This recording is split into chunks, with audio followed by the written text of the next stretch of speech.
lost my thermometer, and I also lost my wall. So today's off to a bad start. There's a boil water ban, the boil water order. I don't know why they'd ban boiling water. There's a boil water order in my town right now. So today we're gonna be microplastic maxing, so we don't get giardia. That would just really add insult to my missing wall and thermometer. L plus ratio plus no wall plus no thermometer plus giardia. It's a very odd way to start a video that will be about the thing that this video is about. All right. Let's do this. It is May 4th, 1934, and a group of construction workers on the banks of the Salle River in the Saxony-Anhalt region of Germany are laying pipe. They're construction workers, what else would they be doing? The pipe is to supply water to a spa that is set to open the next day. But as the workers dig their trench, they come across something strange. A large section of earth stained deep red. And as they continue to dig, their curiosity turns to horror as they discover a human skull. They had stumbled upon the remains of two individuals, an adult and a child. While at first they assumed that they'd stumbled across a murder scene, the unusual objects that accompanied the pair suggested that what they had found was something far more ancient. And while they didn't know it at the time, what they had just stumbled across was one of the richest Mesolithic graves ever discovered in Europe. But now, ripped from where they had laid for thousands of years, the pair were sent on a new journey, one that would shape the propaganda and narratives of a new rising German regime, and ultimately reveal a spectacular life story that had laid buried for nearly 10,000 years. Howdy friends, my name is Milo Rossi, and today it is my great pleasure to tell you the story of the Bad Dürrenberg burial.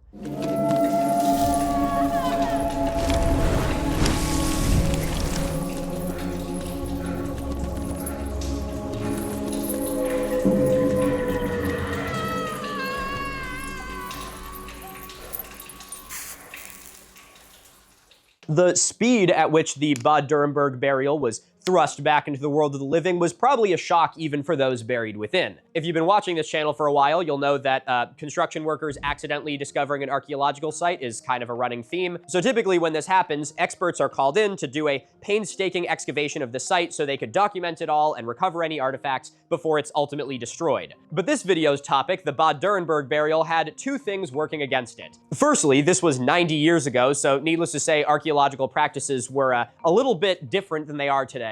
But secondly, and much worse than that, was that the spa being built here was set to open the very next day. And so everyone involved in this project had that deadline as their ultimate priority. And because of this priority, this entire excavation was done in, get this, a single afternoon. I can barely mow my lawn in a single afternoon. How they excavated one of the richest Mesolithic graves ever discovered in Europe between, noon and 5 is absolutely beyond me. So anyway, back to the pipe laying construction workers. Obviously, once they realized what they had come across, it created quite the little buzz. And so a little crowd of people began to gather around, among them a teacher from a local school. And thank God they happened to be passing by at the time because they were one of the first people to sort of recognize that this was something really significant. So they managed to convince the construction workers to stop just ripping everything out of the ground so that they could get in touch with the conservator at the nearby history museum in Halle. Halle.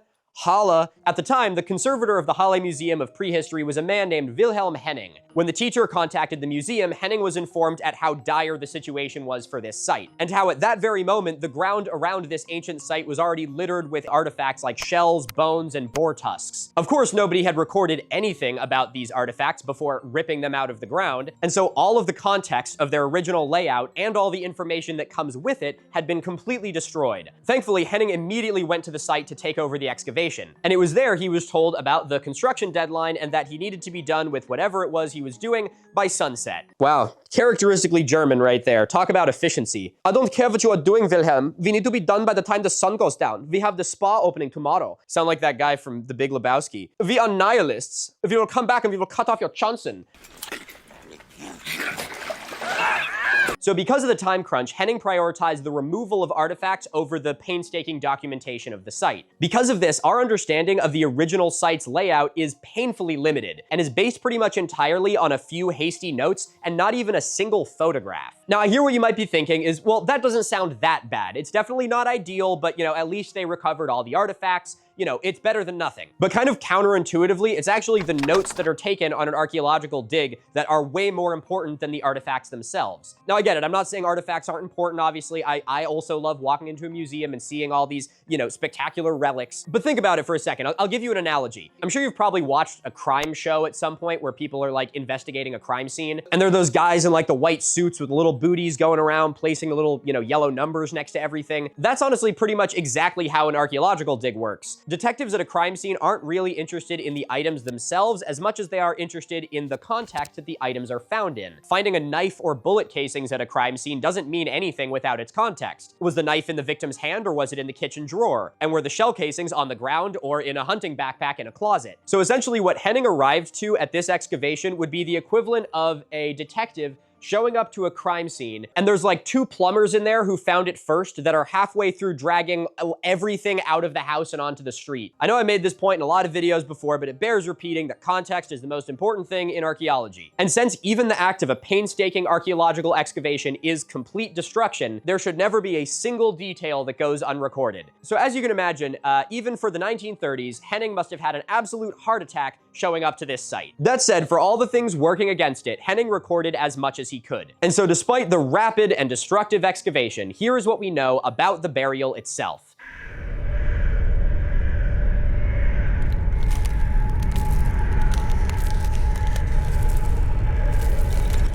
The grave itself was located on the bank of the Salle River. It was a rectangular grave about 4 3/4 feet deep, about 35 inches long and 20 inches wide, and oriented to the east-northeast. The pit was wider at the top and more narrow towards the bottom and appeared to have once been lined with a wattle mat. Inside the burial were the remains of two individuals, an adult and an infant. The adult was buried in a seated position with their knees bent and their feet flat, and the infant's remains were found somewhere around their lap. The orientation of the infant is highly debated because it wasn't well recorded during the initial excavation. The soil that filled the grave and surrounded both individuals was full of red ochre. This is a mineral that's sort of like the staple classic of ancient artwork. It's been used all around the world in everything from cave art to burials. But for how common its use was in the ancient world, its use here was rather unique, as it seemed a huge amount of red ochre had been literally mixed with the soil that filled the grave back in. This is what gave the soil the strange discoloration that the construction workers had noticed in the first place. Henning notes that many of the artifacts had been removed from their initial position in the grave by the time he arrived. And even though it was impossible for him to decipher their exact points of origin, he was still able to figure out quite a bit. The adult's head was surrounded by multiple different kinds of animal bones, including the remains of a skull and antlers of a roe deer and the tusks of a wild boar. He also recorded 31 flint microliths, small little stone blades, and even though they'd been mostly removed from the grave, he deduced that they had actually been originally in one cluster on one side of the adult's body. Other miscellaneous items included pieces of turtle shell, animal teeth that had been bored through like beads, and a very impressive polished stone hand axe. By the end of the day, Henning had, against the odds, removed pretty much every major artifact that he could find and taken the best notes that he could. And while the excavation was far from perfect, there was still plenty of reliable information to start to research who was buried in this grave. Now, normally, this is where we get right into the interpretation and research for a site like this. But one of the things that makes the story of this discovery so unique is that it was made in Germany in 1934. What are you all the way up there for? That's a little better. Whoa, Milo's halfway up a ladder. This must be important. You are absolutely right, it is. Important is an understatement. As some of you may remember, last fall I did a Northeastern tour in the United States. It was an entire month of almost fully sold out shows, and it was the most fun I've had in a very long time. And since I did that, I've had a lot of requests of people saying, so you're gonna do this again, right? Well, folks, after months upon months of work, I am very excited to announce that this fall, I will be going on tour again. And this time, we're going big. This ladder is so wobbly. This year, we're doing a national tour across the United States. It begins in October, and tickets are available now. This October, we will be visiting these cities: Boston, Mass, New York City, Philadelphia, Pennsylvania, Farmville, Virginia, Asheville, North Carolina, Atlanta, Georgia, St. Louis, Missouri, Omaha, Nebraska, Milwaukee, Milwaukee, Wisconsin, and of course, Chicago, Illinois. If you're a West Coaster who noticed that there's no cities near you, I promise that's not because I'm just passive-aggressively leaving out half of the country. Instead, we're splitting the tour into two parts. First half on the east of the Rockies, second half on the west of the Rockies. So before you fly all the way out from San Francisco, there will be dates on the West Coast. We just haven't nailed them down yet. If you are interested in coming and seeing me do my song and dance live, in person, in front of you, tickets for my national tour are available now. Link to that is in the description of this video. Click it, open it in another window. It'll be there when you're done with this video. The tour last fall was such a blast. I cannot wait to do this again and be able to meet so many new and wonderful faces. And I want to thank you all so very much for the support. This is really something I never even dreamed would be able to happen, and now it's happening. So I'm looking forward to seeing some of you there. Make sure to click that link below, and let's get back into the video.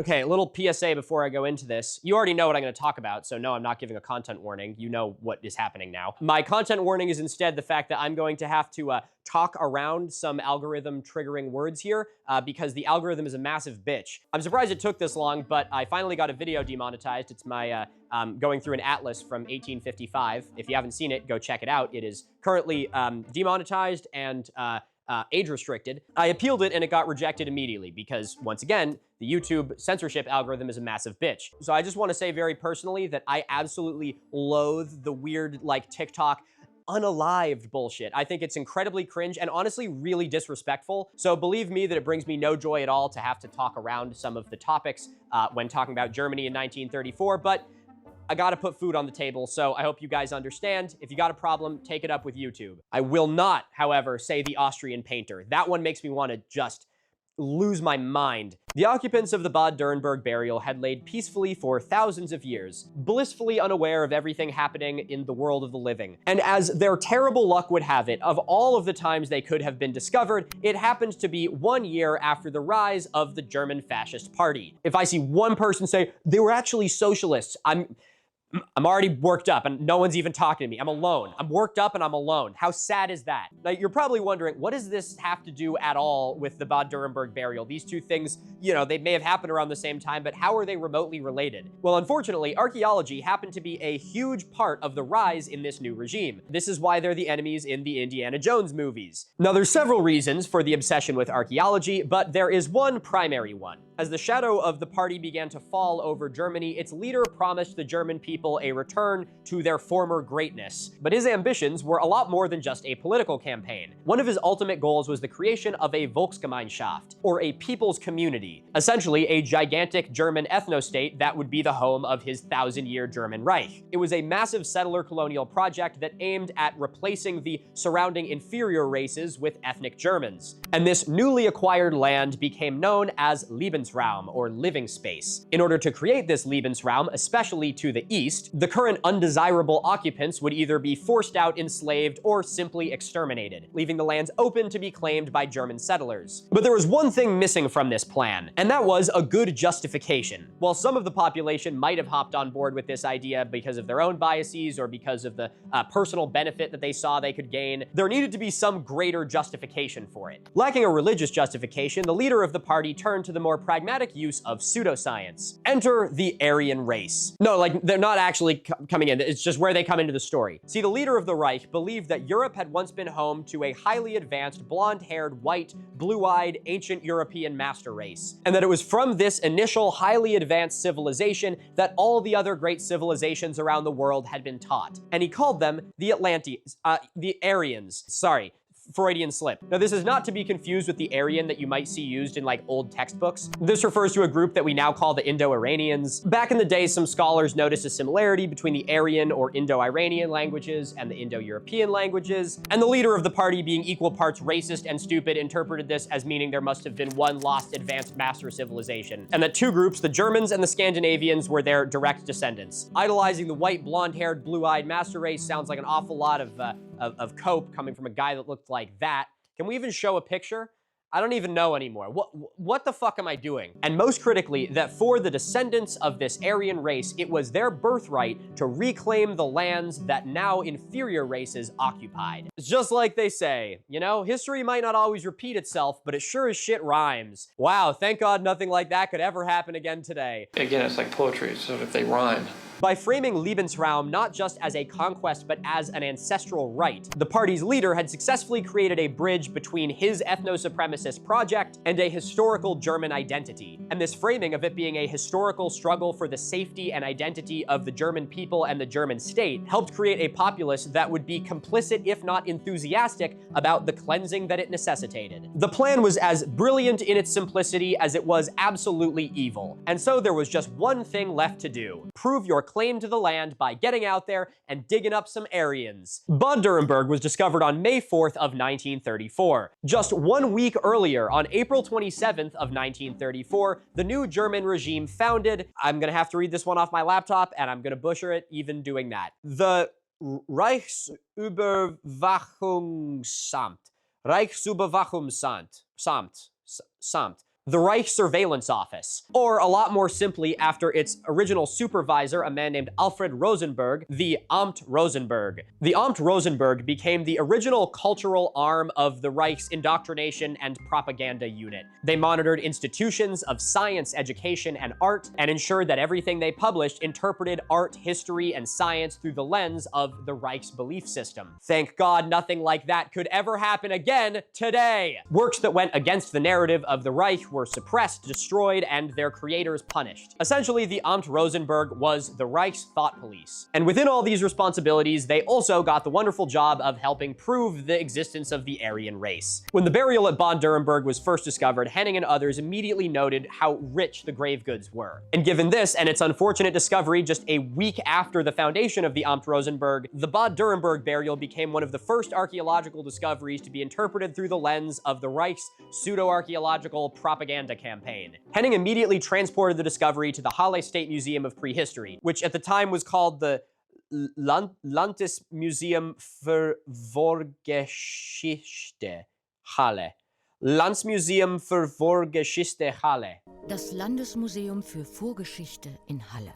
How'd I do, gang? Ta-da! Here, the artifacts began to be cleaned and studied. Analysis of the skeleton fell to a man named Gerhard Herber. Gerhard Herberer. Herberer was a biological anthropologist, and much of his study was based in the now very outdated practice of phrenology, the study of the skull to tell things about a person.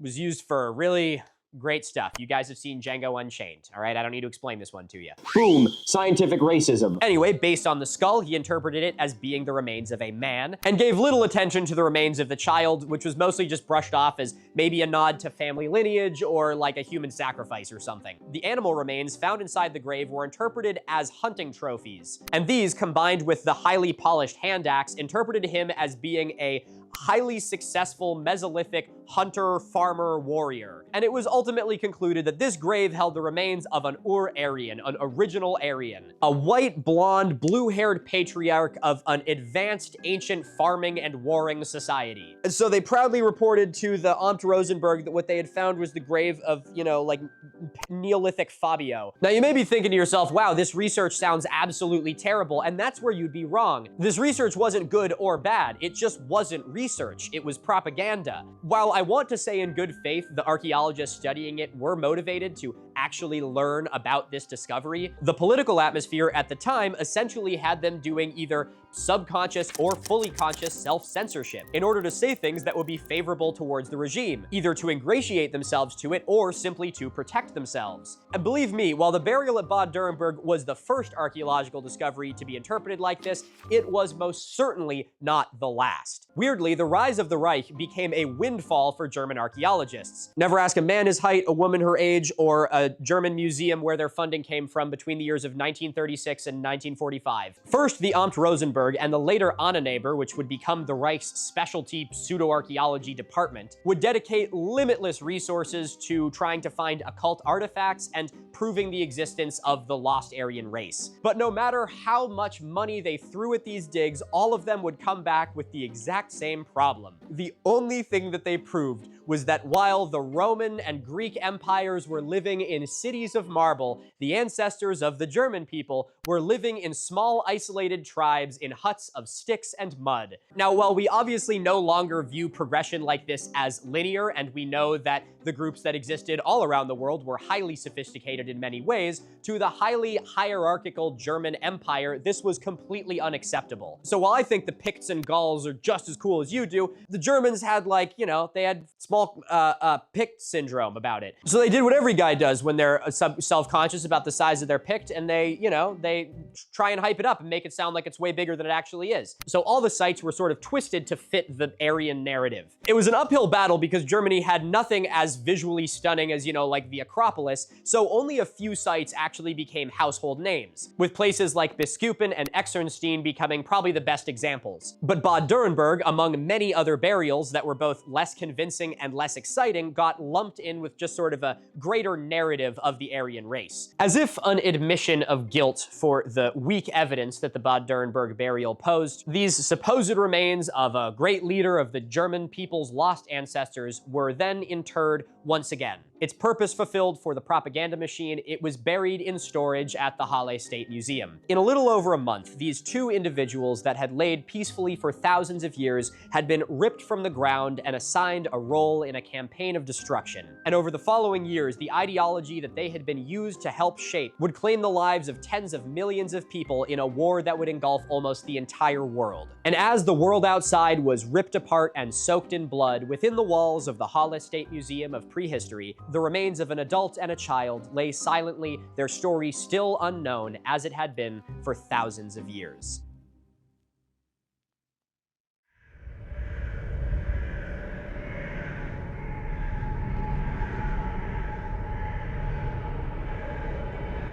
I see that look on your face. You're thinking to yourself, are his pants dirtier than they were right before that chapter card? No. Absolutely not. You're literally insane for thinking that. I would never go garden for a day and then come back and film in the same pants because I'm dedicated to wearing the same outfit. That would be a weird thing to do. Miraculously, the Halle State Museum of Prehistory survives World War II. And when the dust finally settles, the museum and everything in it falls into the Soviet-controlled East Germany. And as the theories of the Aryan race began to fall to the wayside, the Bad Dürrenberg burial was given a second chance to tell its real story to fresh eyes. The first of this new research took place in the 1950s. While taking inventory of the museum's storage, researchers came across the Bad Dürrenberg burial, realized that it had pretty much no reliable information on it, and decided to just start from scratch. They began with an analysis of the skeleton, not only the skull, but other postcranial bones. And almost immediately, they found something surprising. This Ur-Aryan warrior farmer patriarch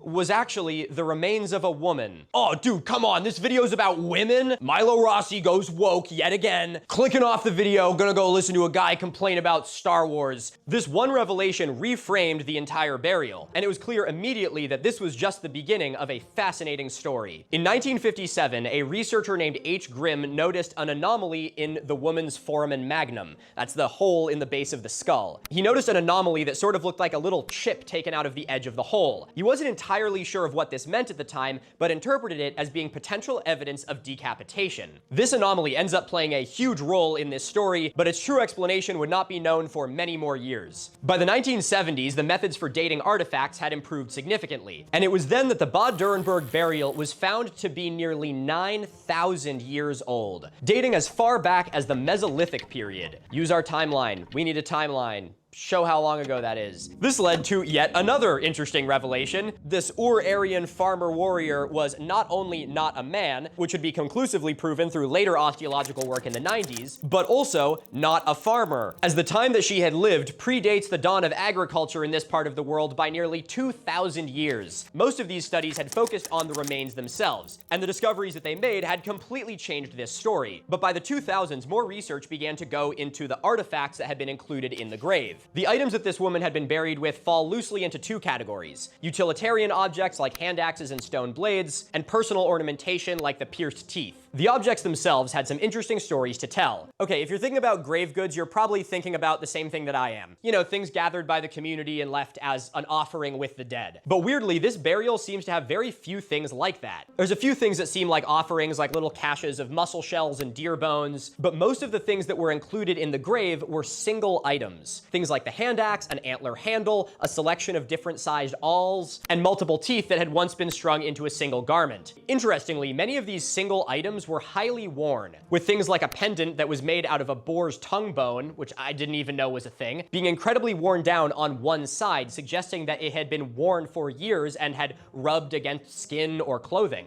The fact that so many objects within the grave were individual items and were highly worn suggests that these weren't just offerings, but potentially the personal belongings of the grave's occupant. This multitude of presumably personal tools suggests that she had been highly skilled at doing something through the course of her life. It was quickly and obviously concluded that the animal remains that the former interpreters had seen as hunting trophies were instead the remains of some sort of regalia. But more interesting were the remains of the roe deer skull and antlers, because it was determined that these were the remains of some sort of headdress. This was in line with several other newer burials that had been discovered in this part of the world that included the skulls and antlers of roe deer in some form of, ceremonial dress. But the difference is that the grave of the woman buried at Bad Dürrenberg was exceptionally rich. There have really only been two other major burials found in this part of the world that date to this time period. One of which was that of a woman buried with a few small microliths, and another a mix of adults and children that were found with only two retouched stone blades. And even when we look at other Mesolithic graves across Europe, the woman at Bad Dürrenberg supersedes all of them,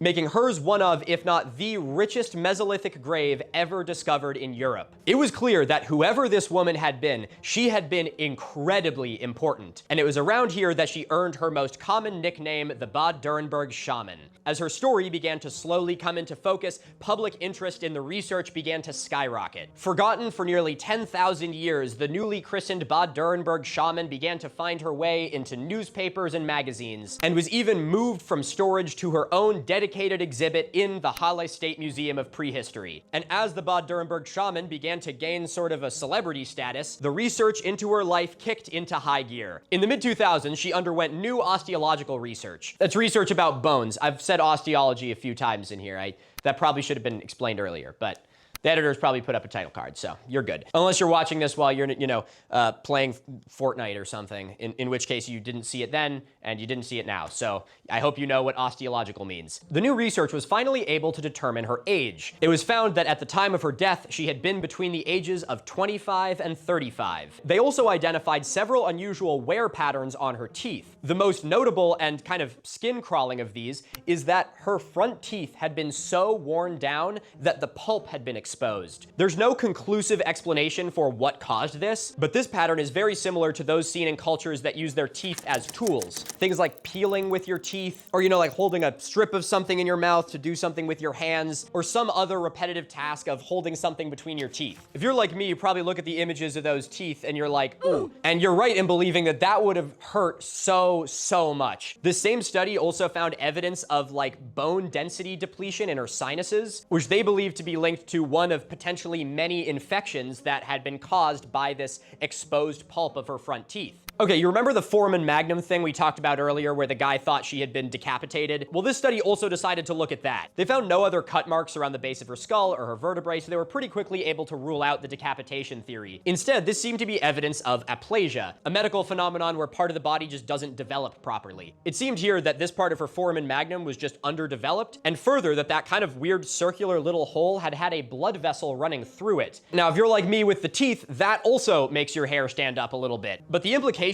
of this are really interesting. You're right in thinking that this likely had a huge effect on this woman's life, and reconstruction suggests that if she held her head at certain angles, this vessel could get pinched and restrict or cut off blood flow to her brain. It's heavily debated just how much this deformation affected this woman's life, but since there are still people born with a similar deformation today, we can get a pretty good idea for what her life must have been like. People who experience this form of aplasia in the modern day describe the sensation of the blood being cut off as causing everything from tingles in the hands and fingers, all the way up to the much more extreme symptoms of hallucinating or passing out. The point is, the symptoms one can experience when their brain is deprived of blood and oxygen can be really diverse, and the apparent severity of this woman's case could have been pretty debilitating. But interestingly, rather than crippling her life, many believe that it was this disability that gave this woman her significance. If she truly did experience everything from physical sensations all the way up to things like hallucinations, and could experience them on demand no less by the way she held her head, it's quite possible that these experiences made this woman's community view her as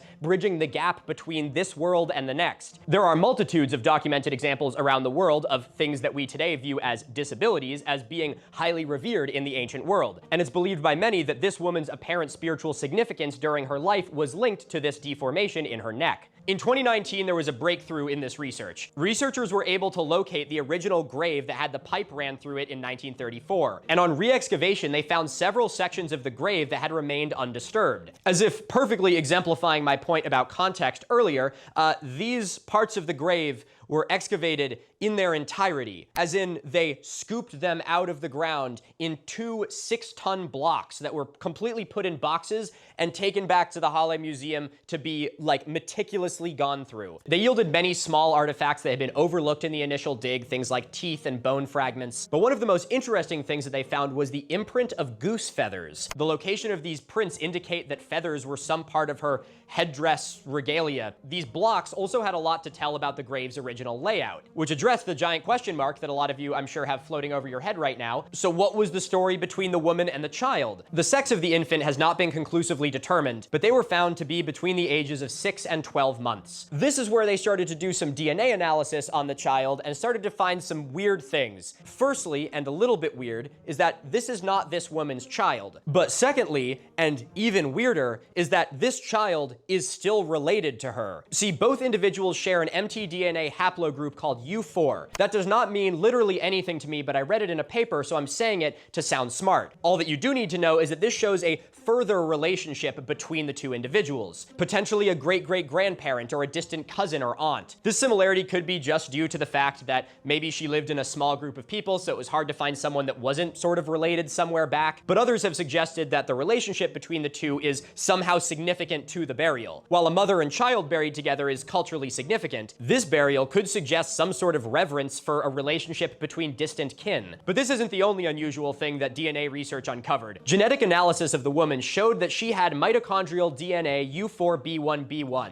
which also does not mean anything to me. Thankfully, they had a lot of people smarter than me doing this research, so they were able to tell us what it means. This isn't all that surprising because this DNA signature is found in lots of different European Mesolithic hunter-gatherer groups, but what is significant is that it affects an individual's phenotype, or their physical appearance, and it is more specifically linked to 3 traits: blue eyes, straight dark brown hair, and dark skin. Oh my god, not only was she a woman, but she had dark skin? Wow, guys, he's finally done it. He went double woke. Okay, the 2019 excavation also made one other really big discovery. When they were doing their re-excavation, they found another artifact that I didn't tell you about earlier. About 3 feet in front of the grave, archaeologists discovered 2 more masks made out of roe deer skulls and antlers. This fit with the rest of the context, so the discovery wasn't that surprising. Instead, the surprise came when the masks were dated, and they were found to be nearly 600 years younger than the burial itself. While it is completely possible that this is totally unrelated, their contextual and physical proximity to this grave strongly suggests a correlation. And if this is the case,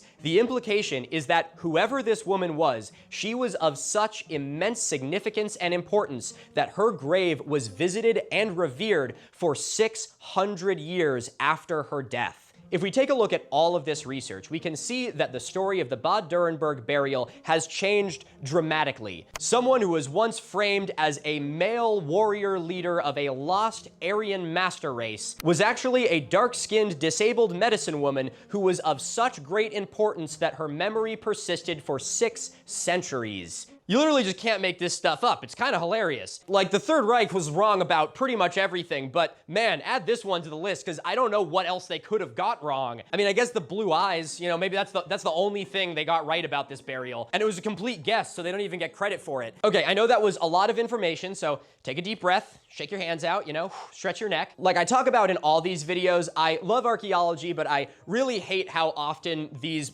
discoveries are framed as just that, a discovery, where papers and statistics and serial numbers bury the stories of actual people. Because at the end of the day, whoever this woman was, she was exactly like us. While we only know the stories of our ancient brothers and sisters through their burials and deaths, I think it's even more important to tell the story of their life as well. And so, like I've done in so many of these videos, let's close the textbook and speak like humans about the woman herself.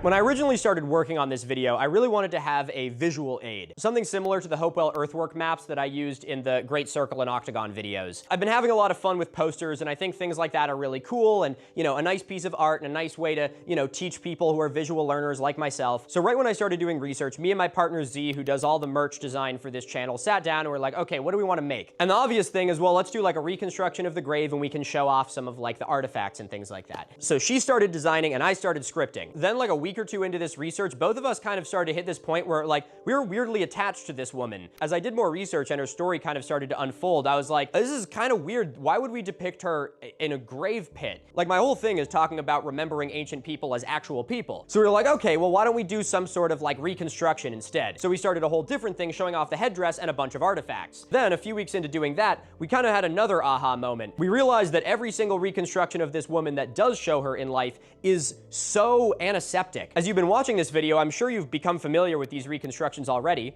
and if you've just been playing this video in the background while you do your dishes or play video games, why don't you join us for a moment and have a look at them? They're all great representations, absolutely, but they're so, like, inhuman. It doesn't feel like you're looking at a real person. It feels like you're looking at, like, a mannequin. And on top of that, almost every single reconstruction we could find had, shockingly, the same issue that a lot of the antiquated research had on this site. It completely leaves out the child. It feels like even in modern research, the child is sort of just viewed as like another artifact included in the grave. And even if there's less we can learn about the child than the woman, it feels like this should still be an important part of reconstructing who this woman was. So for like a month, we were like, I am sick of seeing this woman dead. I am sick of seeing this woman looking like a mannequin. And we were like, you know what? No, screw it. We're not doing anything technical this time. Screw a map, screw numbered objects, and you know what? Screw words altogether. We're going for sheer artistic whimsy. And so, ladies and gentlemen, after like 2 months of work, my partner's doing the work, I didn't do shit, I am proud to present to you, the roe deer woman in all her glory. Researching this video is honestly way more of an emotional experience than I thought it would be. I study and teach archaeology, so dealing with dead people is not something that's new to me. But there was something about this one that was just like so intimate. Like, here you have a woman who has had her story told by everyone except herself. From the evil regimes of the past, to the decades of research since, to modern articles and educators like myself. As we've seen, her story has changed a lot in this time. And even today, while her story is much more honest and genuine, it's still interpreted through the politics of the time. And while I absolutely think that what was once a white, blonde-haired, blue-eyed, Aryan,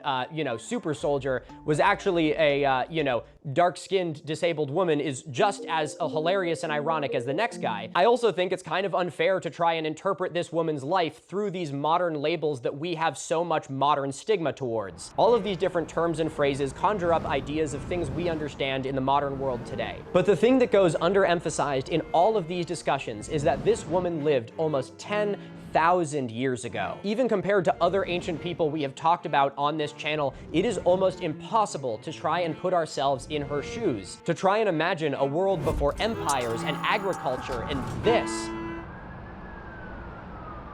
It's only natural for us to want to know more. But in cases like this, our window into this woman's life is so minute, a single pinprick, that we may never know very much. But what we can see through this pinprick of understanding tells us a lot about who this spectacular woman was in life. A tiny anomaly at the base of her skull that would go unnoticed to the layman tells a story of something that would have impacted nearly every day of her life. And while modern interpretations interpret it through modern labels as a deformity or a disability, reality, it appears likely that in her life it was anything but. The richness of her grave, superseding nearly all of her contemporaries across Europe, suggests someone of immense importance. Ornamented in the remains of animals, she may have been seen as a bridge between the world of man and the world of nature. Someone capable of reaching into the unknown, a shaman, an oracle, a soothsayer. The items found alongside her suggest a life of a prolific artist. The wear on her awls, a merit of tens of thousands of stitches. And what seems to be an applicator caked in red ochre suggests that this was part of her palette as well. But just like the anomaly at the base of her skull, the evidence of her artistry shows two extremes. Just like how this pinched blood vessel may have given her both her spiritual significance and a serious handicap for much of her life, her artistic endeavors seem to have taken a toll as well. The wear patterns found on the back of her teeth, presumably related somehow to her craft, would have been debilitatingly painful and are believed by many to have ultimately led to her death. And when she died, she wasn't buried alone. For some reason that we will likely never understand, she was buried with an infant child. The child wasn't hers, but they were related. And while the fate of the child will also likely never be known, what we do know is that the two of them were laid to rest together. Here, I want you, the viewer or listener, to remember that those that buried this woman and this child were not creating an archaeological site. They were not making something for us to dig up later to be able to learn from. Those that stood around this pit as red ochre buried the two within were family members and friends, and potentially, given both of their young ages, parents. And as much as I wish I had the ability to reach across the bridge and see what the ceremony was like that day, we can only speculate. We will never know what words were said or what songs were sung. The only thing that we can know is the feeling of burying someone that you love.